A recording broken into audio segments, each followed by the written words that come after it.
and that is Story Leads. And you have some really nice stories. I've read your stories, and I like what you're writing. You've done a very good job. So before we start working on your story leads, I wanted to share a couple of story leads from a couple of books. This book's called Today Was a Terrible Day. And the story that starts the story out is, today was a terrible day. It started when I dropped my pencil. What are you wondering? What's gonna happen? Yeah, does that make you kind of wonder and want you to read on? Okay, let's try another one. Yeah, why was he mad? Who knows? Let's try this one. And what's the purpose of a good story lead? So it hooks the reader. Yeah, we want to have... So it's interesting. Right, exactly, Blake. So it's interesting, and so it hooks the reader. And so what we want to do is we want to make our very first sentence do the same thing. So I have two more stories I'd like to share with you, the beginning sentence, and then we're going to just work on ours a little bit.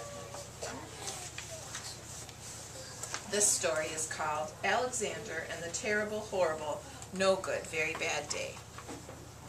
Here's how it starts. It's a long sentence. Are you ready? I went to sleep with gum in my mouth, and now there's gum in my hair. And when I got out of bed this morning, I tripped on the skateboard, and by mistake, I dropped my sweater in the sink while the water was running. I could tell it was going to be a terrible, horrible, no good, very bad day. I know what's gonna happen. Do you know what's going to happen? So what kind of day do you think he's going to have? A good one or a not so good? Yeah. Not so good. But does it make you want to hear about his terrible day? Yeah. Yeah, it does. Okay, and then I have one more. And this is from Owl Moon, and we read this story last year. Yeah. But it has a beautiful beginning sentence. It was late one winter night, long past my bedtime, when Pa and I went owling. So we kind of know they're going to go and do what? They're going to go do owling, but are we kind of wondering about their journey that they're going to take? So it does hook us, doesn't it? So as I read your stories, you all had a story that I thought we could try something with. And that is to put our very first sentence to have some feeling in it or show some emotion. Now, Blake, what is your story about? My baby brother in the hospital. His story is about his baby brother Bennett in the hospital. And he starts out his story. Will you read it for us? My baby Bennett is Getting better. How do you think? Are you happy about that? Are you excited that Bennett was getting better at that time? And now he's doing a lot better. You were. So what could be a good lead-in sentence about that? That shows that you're emotional about it. What could you say? I like that my baby brother is almost better. Maybe. Tell me how you felt when you heard that Bennett was getting better. How did you feel about that? Happy. You felt happy. Were you excited about it? Because as he's getting better, does that tell you maybe he'll be coming home soon? So I want you to think about what you could maybe write here that shows you're really excited about your brother coming home from the hospital. So I want you to just think about that, okay? Carly, you've got a very good story about getting lost. What kind of emotion does a story about getting lost bring up? If you're lost, how do you feel?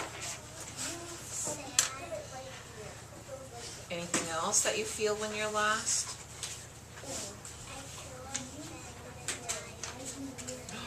Oh my goodness.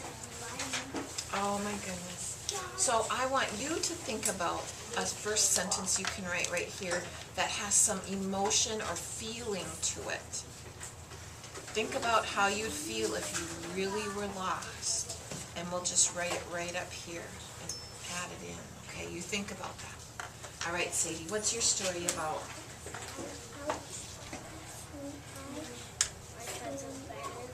And what about Bennett? Two Bennetts. We have two Bennetts we're writing about. And what about your Bennett? That he's doing surgery. He's having surgery. And that's kind of what? How does that make you feel? Are you kind of scared about that? It's kind of scary. Can you think of a feeling sentence that we could put in at the beginning here that would tell us that you're scared? I'll be with you in just a minute. Can you sit down, okay? Thanks, Kim. You sit down at your table spot. I'll be with you in a few minutes.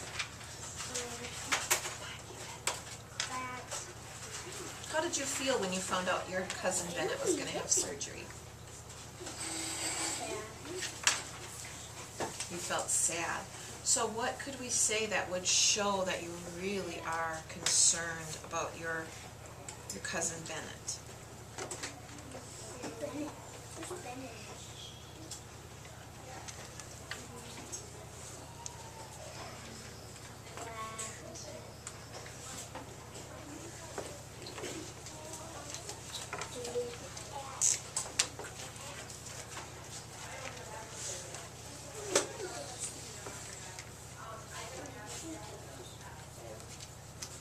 Maybe I'll just give you guys some ideas.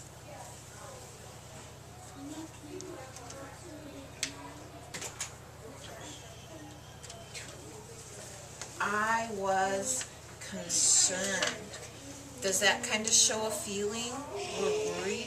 So that might be a way you could start a sentence. Carly, you were scared. Let me just give you an idea to help you think of something.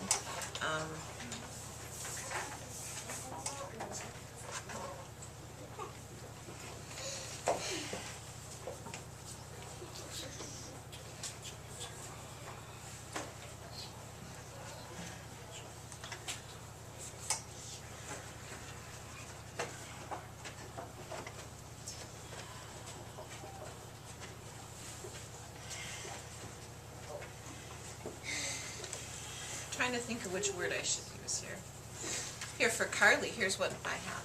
I was scared and alone. Would that be a good lead sentence for you? No, I don't want you to use my lead sentence, but I'm trying to help you come up with some ideas. So I want you to be thinking about what you could write there. I was scared and alone. And for you, I would think that you would just be really excited about your baby brother getting better and soon coming home.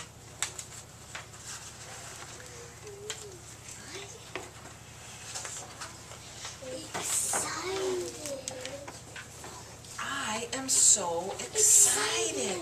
So these are some examples of some feeling sentences that help our stories to start and to hook the reader a little bit and to lead into what you're going to say. Now, do I want you to use my sentences? No, but I want you to think of something that you could put at the beginning of your sentences, and then I want you to come back and we'll have another meeting, and I want to hear what you come up with, okay? All right, so let's just read our sentences. I was concerned. I was scared and alone. I am so excited. Okay, so now you go back and work on your lead sentences, and then we'll come back and I want you to share with me, okay? All right, happy writing. I'm moving my chair here. You may leave your chair there. Thank you.